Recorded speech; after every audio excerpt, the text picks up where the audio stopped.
Maraming salamat, Doc.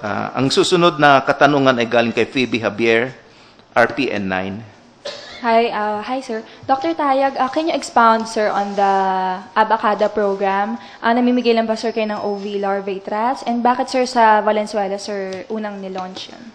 Una muna, hotspot yung Marulas, Valenzuela. Pangalawa, na may commitment po ang pamahalaang lokal ng Valenzuela. Pangatlo, ang konsepto po ng Abacada is back to basics. Okay? Action! Yung letrang A. So, hindi na ho pwede yung salita tayo ng salita na maglinis, ganyan, na hindi po nakikita kung ano yung ginagawa. So, talagang action. Barangay, sapagkat dahil talaga doon po talaga mag-umpisa lahat yun. Team effort ho yun. Kontra, kasi ho, gera na to laban sa dengue. Dengue, kasi paalala po na yung dengue virus po, ang sanhi ng dengue, hindi po yung lamok. So, dapat ho, malinaw ho yan. Para na sa ganon, naintindihan natin na yung lamok, kaya ho, nagkakadengue tayo, kasi yung pag may nakagat na pasyente may dengue, doon po makukuha ng lamok yung dengue virus.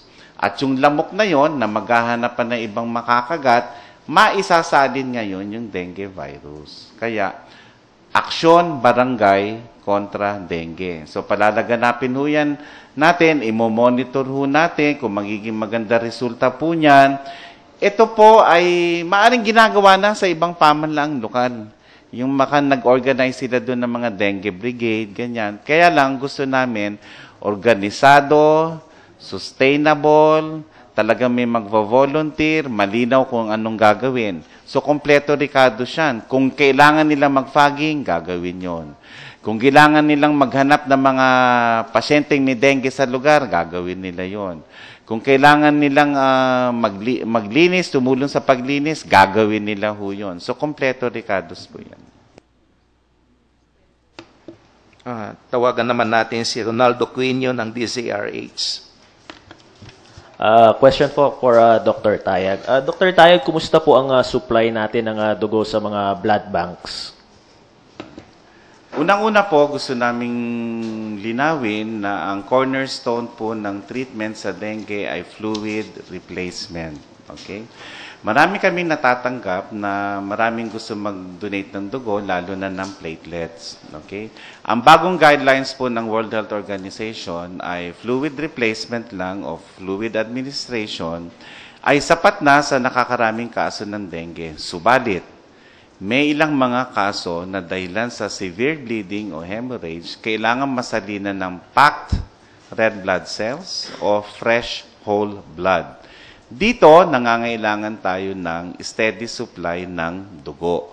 Sapagkat ngayon po ang kasagsagan ng dengue, malaki po ang pagkakataon na baka mangailangan tayo ng dugo dito sa iilang pasyente na mangangailangan ng dugo. Kaya hinihikayat ho namin yung mga blood donors, yung mga volunteers na paulit-ulit na nagdo-donate, mag-donate ho kayo ngayon. Alam nyo ba, halimbawa sa ating bansa, 1 milyong bag ho ng dugo kailangan natin taon-taon. Subalit ang ating donation rate po ay umaabot lamang sa 700,000.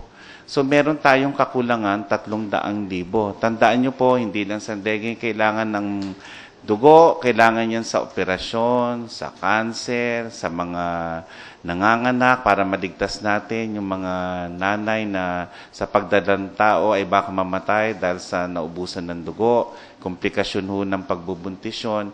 So ito po, sinabay na rin sa apila ng Philippine Red Cross at Department of Health. Natutuwa kami, yung ilang miyembro nyo sa media nag-donate, baka gusto nyo mag-donate din ngayon. So, inaasahan natin yan sa mga kababayan natin. Pero gusto naming linawin, hindi ho lahat ng kaso ng dengue ay kailangan salinan ng dugo.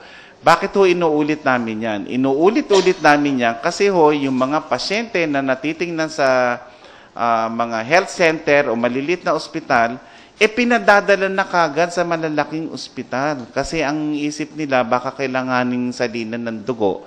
Kaya ayun, nakikita nyo, punong-puno ngayon sa malalaking ospital. So dapat mabawasan natin overcrowding. Dapat dito pa lang yung first line of defense. So hindi ho totoo yun. Kasi kung parating ganon, sa malalaking ospital na lang dadalhin lahat ng kaso ng dengue. Another question, Dr. Tayag. Dr. Tayag, ano yung technology na tinatawag na apheresis? Okay. Nung araw, nung wala pa yung guidelines, dahil sa pagbagsak ng platelet at sa takot ng mga doktor na maging sanhi ang mababang platelet count, sa tuloy-tuloy na pagdugo ng pasyenteng may dengue, kailangan salinan to ng platelet concentrate. So, kung minsan, kailangan mo ng 4 hanggang 6 na platelet units. So, ibig sabihin nun, ilang tao hanapin mo? 6. So, bago ka makakuha ng 6 na donor, baka pinaglalamayan na yung pasyente, hindi ka pa nakakuha nung 6 na donor. Sa apheresis, isang pasyente, isang donor, yung 4 na yon maproproduce na ng makinang yon. So, isang donor lang yung kailangan mo. Doc, meron tayo na yun dito sa bansa nun. Meron, ang Philippine Red Cross ay, I think, meron silang hanggang, kung hindi ako nagkakamali, kung hindi 10, 20 na apheresis machines. Okay, thank you, Doc. Gusto rin naming sabihin sa ating mga nanonood at nakikinig na tuwing Biyernes ang PIA katulong ang Red Cross at ang pamahalang lokal, lalo na ng Quezon City sa susunod na Biyernes, ay magkakaroon ng bloodletting kung saan yung mga empleyado ng gobyerno ng PIA, Radyo ng Bayan, PTB4, DNR, DA, at DAR ay pupunta dito para magbigay ng kanilang dugo. At inaanyayahan ho namin ang ating mga kababayan na mag-donate sa ating mga Red Cross centers.